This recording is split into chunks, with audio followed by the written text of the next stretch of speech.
At 15:20 hours on September 20, 1940, a purple cipher machine in a secure facility in Washington, D.C., produced readable text for the first time. The machine was an American reconstruction of Japan's most secret diplomatic cipher system, a device the Americans called Purple. The Japanese called it Angoki Taipu B. The breakthrough was the result of 18 months of cryptanalytic work by a team led by William Friedman at the U.S. Army's Signal Intelligence Service. Friedman was 49 years old, Russian-born, educated at Cornell, the finest cryptanalyst America had produced. He had spent 2 decades breaking codes for the U.S. government. He had created the term cryptanalysis. He had trained most of America's codebreakers. Breaking Purple was his greatest achievement and nearly destroyed him. The mental strain of the effort would lead to his nervous breakdown in January 1941. But on September 20th, 1940, watching the machine produce Japanese diplomatic text in plain language, Friedman knew the breakthrough was complete. America could now read Japan's most secret diplomatic communications, messages between Tokyo and Japanese embassies worldwide, communications between the foreign ministry and ambassadors in Berlin, London, Washington, Moscow. Every high-level diplomatic exchange encrypted in Purple was now readable by American intelligence. The political implications were obvious. America could monitor Japanese diplomatic strategy, Japanese negotiating positions, Japanese military planning as discussed in diplomatic channels. The intelligence would be invaluable as tensions between America and Japan escalated toward war. But the most valuable intelligence would come from an unexpected source that neither Friedman nor anyone else in American intelligence anticipated in 1940. The source was Japanese Ambassador Hiroshi Ōshima in Berlin. Oshima was 53 years old in 1940, a former Imperial Japanese Army general, a committed militarist who believed Japan's future required alliance with Nazi Germany against the Western democracies and the Soviet Union. He had served as military attaché in Berlin from 1934 to 1938, establishing close relationships with German military leadership. In 1938, he was appointed ambassador. Oshima's relationship with Adolf Hitler was extraordinary. Hitler trusted Oshima more than he trusted most German officials. Hitler granted Oshima access that was denied to German generals. Hitler showed Oshima fortifications, discussed military plans, explained strategic thinking in ways he concealed from his own high command. The trust was partly ideological. Hitler admired Japanese military culture and viewed Japan as a worthy ally, and partly personal. Hitler found Oshima straightforward and honest, qualities Hitler valued more than competence. Oshima reciprocated the trust completely. He admired Hitler. He admired German military efficiency. He believed the German-Japanese alliance was essential for both nations. He reported everything he learned to Tokyo in meticulous detail. His cables to the Foreign Ministry described German military capabilities, defensive positions, strategic plans, industrial production, leadership personalities. The reports were extraordinarily detailed because Oshima had engineering training and military experience. He understood fortifications, logistics, force deployments. His reports were technical military assessments, not diplomatic platitudes. And every report was encrypted using Purple, which meant American cryptanalysts read every word. The Americans designated intercepts of Japanese diplomatic traffic magic. The term distinguished this intelligence from ultra-intelligence derived from breaking German Enigma codes. Magic intercepts went to a very restricted list of American officials: President Roosevelt, Secretary of State Cordell Hull, Secretary of War Henry Stimson, Army Chief of Staff George Marshall, Chief of Naval Operations Harold Stark, perhaps a dozen others. The distribution list was kept minimal because the intelligence was so sensitive. If Japan discovered Purple was compromised, they would change cipher systems and the intelligence would disappear. The magic intercepts revealed Japanese diplomatic strategy comprehensively. American negotiators knew Japanese positions before negotiations began. When Japanese diplomats in Washington presented proposals, American officials had already read the instructions from Tokyo. The advantage was enormous but also frustrating. America could not always act on the intelligence without revealing they possessed it. Sometimes American diplomats had to pretend to negotiate earnestly when they already knew Japan's fallback positions and ultimate demands. But Oshima's reports from Berlin were different. They contained German military intelligence that had nothing to do with Japanese-American relations. Oshima was reporting on Germany's war effort to Tokyo. American interception of those reports gave America detailed intelligence on German military operations, capabilities, and planning. And because Oshima's reports were Japanese communications, reading them revealed nothing about whether German codes were compromised. If Germany discovered that detailed intelligence about German fortifications was reaching Allied hands, they might suspect espionage or aerial reconnaissance. They would never suspect their Japanese allies' ambassador was inadvertently betraying German military secrets by sending detailed reports to Tokyo in a cipher America had broken. The intelligence bonanza began in 1941 when Germany invaded the Soviet Union. Oshima visited the Eastern Front multiple times. He toured military positions. He inspected equipment. He interviewed German generals. He observed combat operations. He reported everything to Tokyo. His assessments of German military performance were more candid than reports German generals sent to Hitler. Oshima had no reason to deceive Tokyo. He honestly assessed German strengths and weaknesses. American intelligence officers reading Oshima's reports gained insight into German military capabilities that they could not obtain any other way. Oshima reported German casualties, figures German leadership concealed from their own population. He assessed morale problems, issues German commanders minimized in reports to superiors. He described logistical difficulties, supply shortages, transportation bottlenecks, equipment failures that German propaganda never mentioned. In December 1941, after Pearl Harbor, Oshima's intelligence became even more valuable. America was now at war with both Japan and Germany. Oshima's reports provided intelligence directly relevant to American military operations against Germany. And Oshima's access to Hitler and German military leadership increased. Germany wanted Japanese military pressure against the Soviet Union in the Far East to prevent Stalin from transferring Siberian divisions westward. Hitler briefed Oshima extensively on German military strategy, hoping Oshima would persuade Tokyo to attack the Soviet Union from the east. Oshima sent detailed reports on these conversations to Tokyo.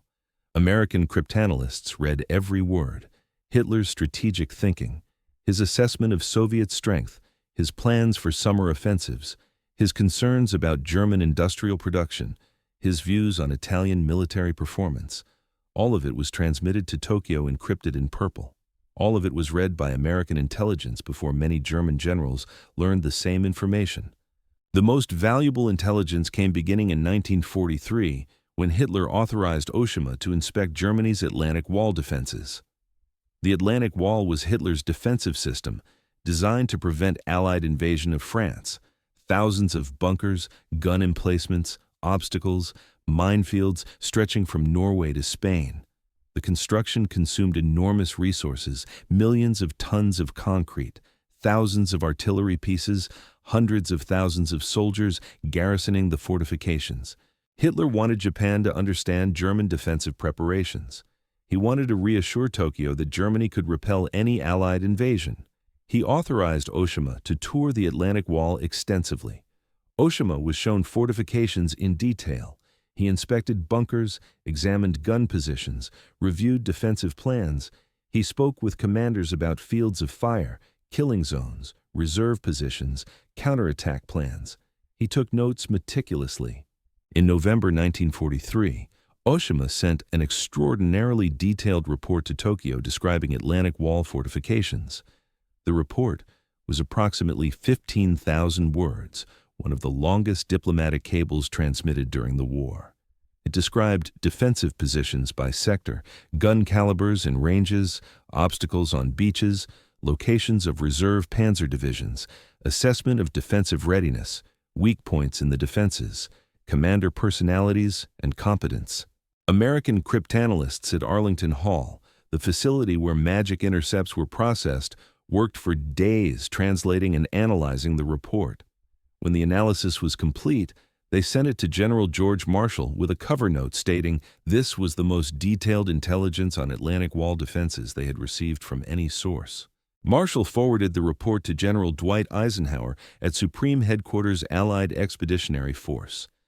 Eisenhower was planning Operation Overlord, the invasion of France, scheduled for 1944. His planners needed intelligence on German defenses. Aerial reconnaissance provided photographs of fortifications, but could not determine the gun calibers, ammunition supplies, commander competence, morale levels, or defensive tactics. Oshima's report provided all of that. Eisenhower's planners used Oshima's intelligence extensively. They identified which defensive sectors were most heavily fortified. They determined which beaches had weaker defenses. They assessed which commanders were most likely to react aggressively versus cautiously. The intelligence shaped fundamental decisions about where to invade, how to deceive Germany about invasion location, and how to exploit weaknesses in German defenses. Oshima continued reporting through 1944. In February 1944, he toured the Atlantic Wall again and sent updated assessments. His February reports noted that defenses had been strengthened since November. Additional obstacles had been placed on beaches, more artillery had been emplaced, minefields had been expanded. But the reports also noted that some sectors remained weak. Certain beaches had inadequate gun coverage. Some positions lacked sufficient ammunition. Reserve forces were positioned too far inland to counterattack quickly. American intelligence cross-referenced Oshima's reports against aerial reconnaissance, French resistance intelligence, and other sources. The cross-referencing confirmed Oshima's reports were accurate. His descriptions of fortification locations matched photographs. His assessments of gun positions matched French reports. His comments about reserve positions matched intelligence from other sources. Oshima was providing ground truth that validated and supplemented other intelligence. The final pre-invasion reports came in May 1944. Oshima toured the Pas-de-Calais area, the region where Germany expected invasion because it was closest to England. His reports described massive fortifications, heavy troop concentrations, and high alert status. The intelligence confirmed that German forces were positioned to defend Calais, not Normandy. This validated the Allied deception plan Operation Fortitude, which was designed to convince Germany invasion would hit Calais rather than Normandy. Oshima's reports also revealed German confusion about Allied intentions. German commanders were uncertain whether the invasion would come at Calais, Normandy, Brittany, or even Norway. Different commanders had different assessments. The lack of consensus indicated that German intelligence was poor and German leadership was operating blind. This was enormously valuable intelligence because it confirmed Allied deception was working. On June 6, 1944, Allied forces landed in Normandy. The invasion succeeded partly because German defenses in Normandy were weaker than in Calais, partly because German reserves were positioned poorly, partly because German commanders reacted slowly and cautiously. All of these factors had been identified in Oshima's reports. His intelligence had shaped Allied planning and contributed directly to the invasion's success.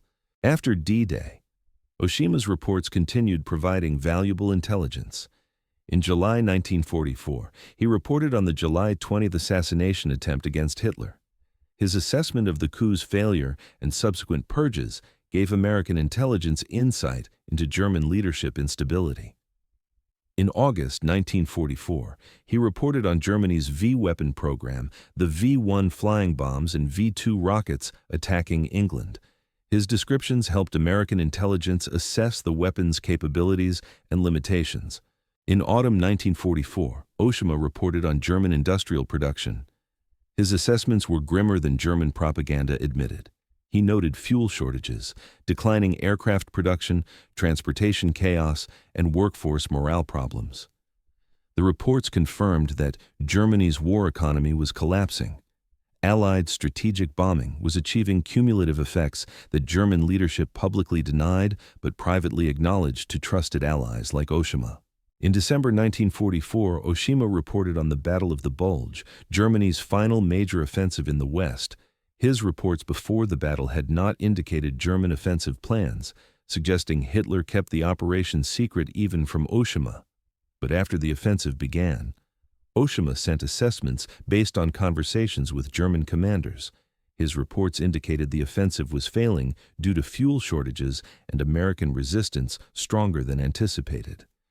The intelligence helped American commanders understand German intentions and limitations during the battle. By early 1945, Oshima's reports reflected German desperation. He reported on discussions about negotiated peace suggestions from some German officials that Germany seek armistice with the Western Allies to focus on fighting the Soviet Union.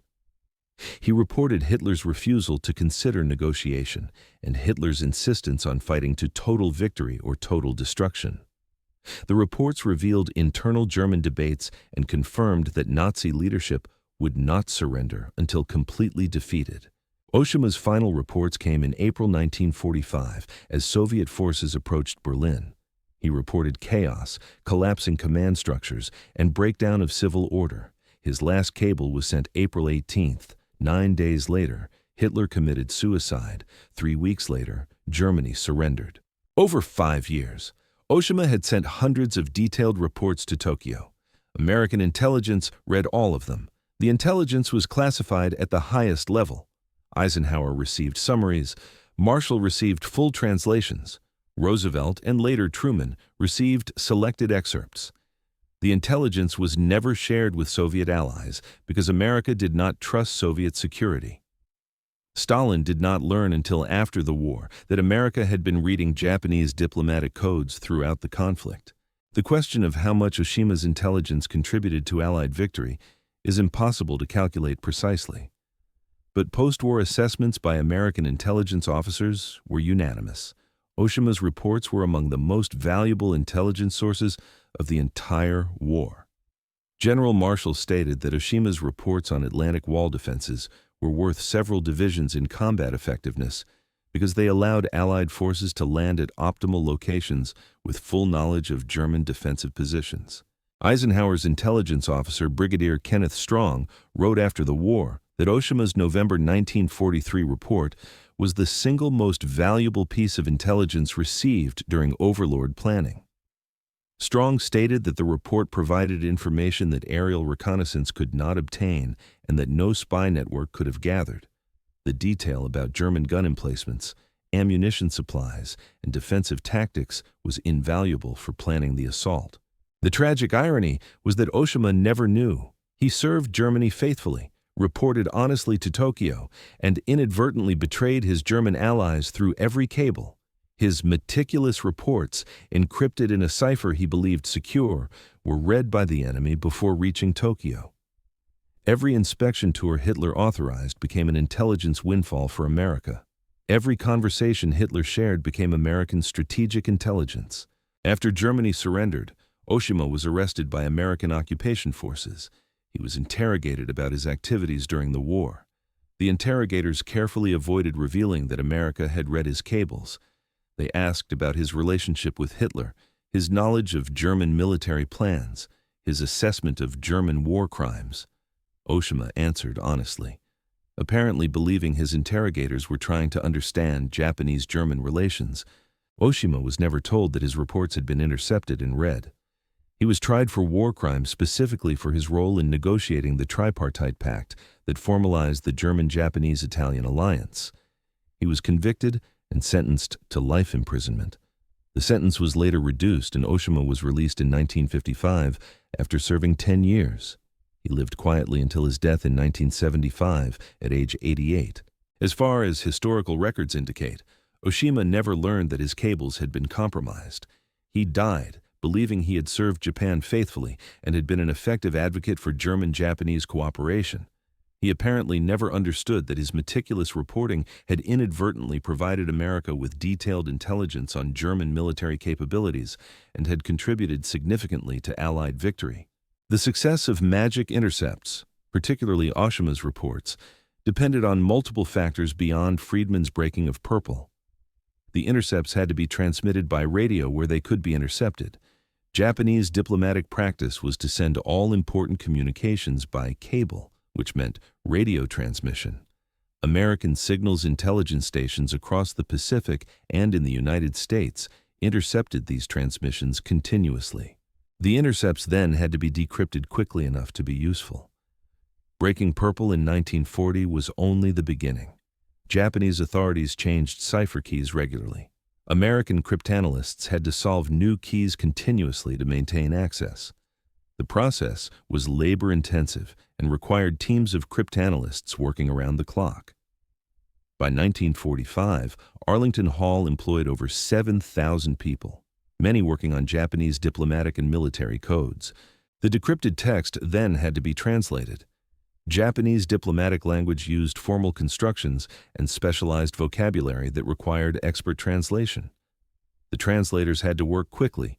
Intelligence was often time-sensitive. A report on German troop movements needed to reach Allied commanders within hours, not days. The translation section worked under intense pressure to produce accurate, readable translations from intercepted Japanese cables. The translated intelligence then had to be analyzed and distributed. Intelligence officers read the intercepts, determined relevance, wrote summaries, and sent the material to appropriate recipients. The distribution process had to balance speed against security. Getting intelligence to commanders quickly was essential, but distribution had to be limited to prevent compromise. Every person who knew about magic was another potential security leak. The security procedures were elaborate. Magic material was marked with special classifications above top secret. It was transported by courier in locked pouches. It could only be read in secure facilities. Copies were tracked meticulously. After use, documents were burned and the destruction was witnessed and documented. The procedures were more stringent than for most other intelligence because compromise would be catastrophic. The Japanese military used different cipher systems than the foreign ministry. Military codes were designated Jade by American intelligence. Breaking Jade codes was more difficult than breaking Purple because military codes changed more frequently and used different encryption methods. American cryptanalysts worked on Jade throughout the war with varying success.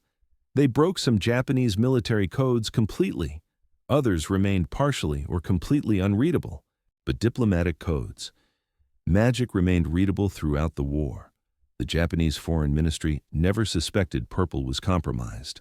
There were no hints from intelligence sources, no indications from Allied actions, nothing that suggested the cipher was broken. The Japanese continued using Purple with confidence in its security. That confidence was misplaced, but understandable. Purple was sophisticated, used by only the most trusted diplomats, and generated cipher text that appeared random to anyone without knowledge of the system. The cipher system itself was electromechanical, similar in concept to German Enigma machines, but different in implementation. Purple used telephone stepping switches, mechanical devices that created complex electrical pathways. The pathway determined how each letter was encrypted. Breaking Purple required understanding the machine's logic without ever seeing an actual Purple machine. Friedman and his team accomplished this through pure cryptanalysis, examining intercepted cipher text and deducing the mechanism that created it. The breakthrough came through pattern analysis. Friedman's team noticed that certain letter patterns in cipher text corresponded to predictable phrases in Japanese diplomatic communications. Standard openings. "I have the honor to inform" appeared frequently in diplomatic cables. By analyzing how these phrases were encrypted in multiple messages, cryptanalysts deduced properties of the encryption system. Over 18 months, they reconstructed the machine's logic step by step.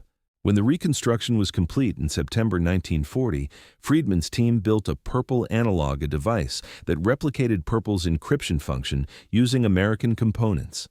The analog could decrypt Purple messages as effectively as an actual Purple machine.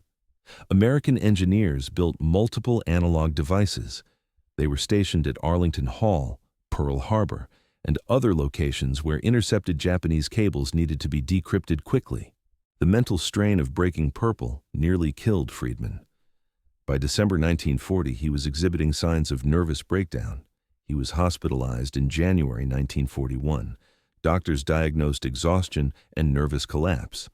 Friedman spent several months recovering. He returned to work, but never fully recovered his health. Breaking Purple was his greatest achievement and cost him dearly. but the strategic value was immeasurable. From September 1940 through August 1945, American intelligence read Japanese diplomatic communications continuously. The intelligence shaped American diplomatic strategy before Pearl Harbor.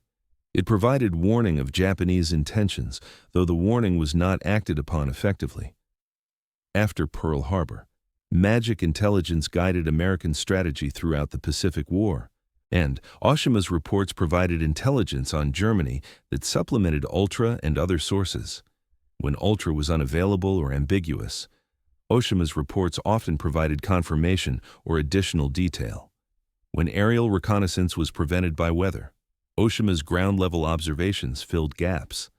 When German documents were captured, Oshima's reports helped interpret them by providing context about German thinking. The relationship between magic and Ultra was complex. Both provided signals intelligence on Axis powers, but they were managed separately due to security compartmentalization. British intelligence ran Ultra. American intelligence ran magic. The intelligence was shared selectively, with each nation providing information to the other on need-to-know basis. Neither fully trusted the other's security procedures.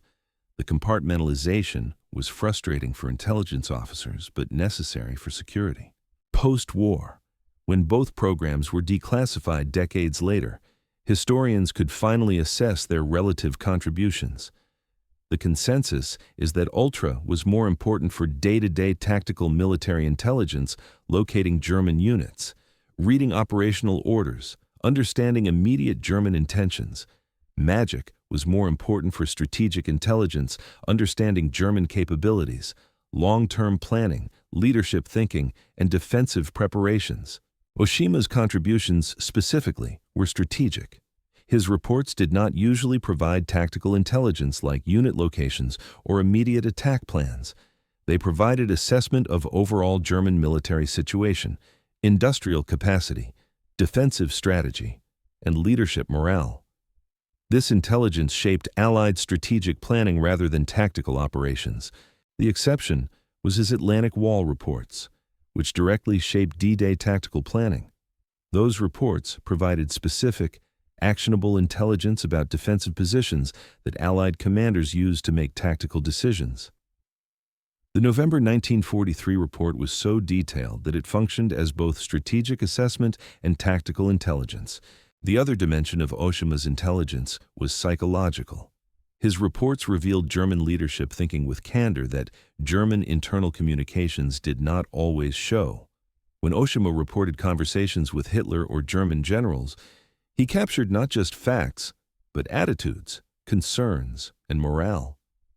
American intelligence officers gained insight into German decision-making psychology that helped predict German reactions to Allied actions. For example, Oshima's reports on Hitler's reaction to the failed July 1944 assassination attempt revealed Hitler's paranoia and distrust of German military leadership. The reports indicated Hitler was purging the Wehrmacht officer corps extensively. This intelligence helped American commanders understand that German military effectiveness might decline due to leadership chaos rather than just battlefield losses. The psychological insight was as valuable as intelligence about unit locations or equipment. The question of whether Japan was aware of Cipher compromise has been debated. Some evidence suggests low-level Japanese intelligence officers had suspicions that Japanese codes might be compromised, but the suspicions were never taken seriously by senior foreign ministry officials. The psychological difficulty of accepting that Japan's most secret cipher had been broken was perhaps insurmountable.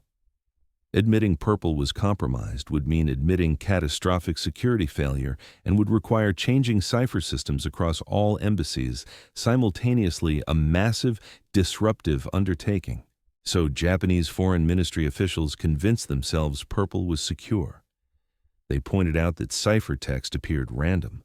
They argued that the mathematical complexity of the system made cryptanalysis impossible without capture of an actual machine. They believed that since no Purple machine had been captured, the system remained secure. The reasoning was logical, but wrong. Friedman had broken Purple without ever seeing a Purple machine. The security the Japanese assumed was illusory. The same psychological denial occurred with German Enigma. German military authorities knew Enigma ciphertext had been captured. They knew Allied forces had captured Enigma machines, but they convinced themselves the system remained secure because the mathematical complexity made breaking it impossible.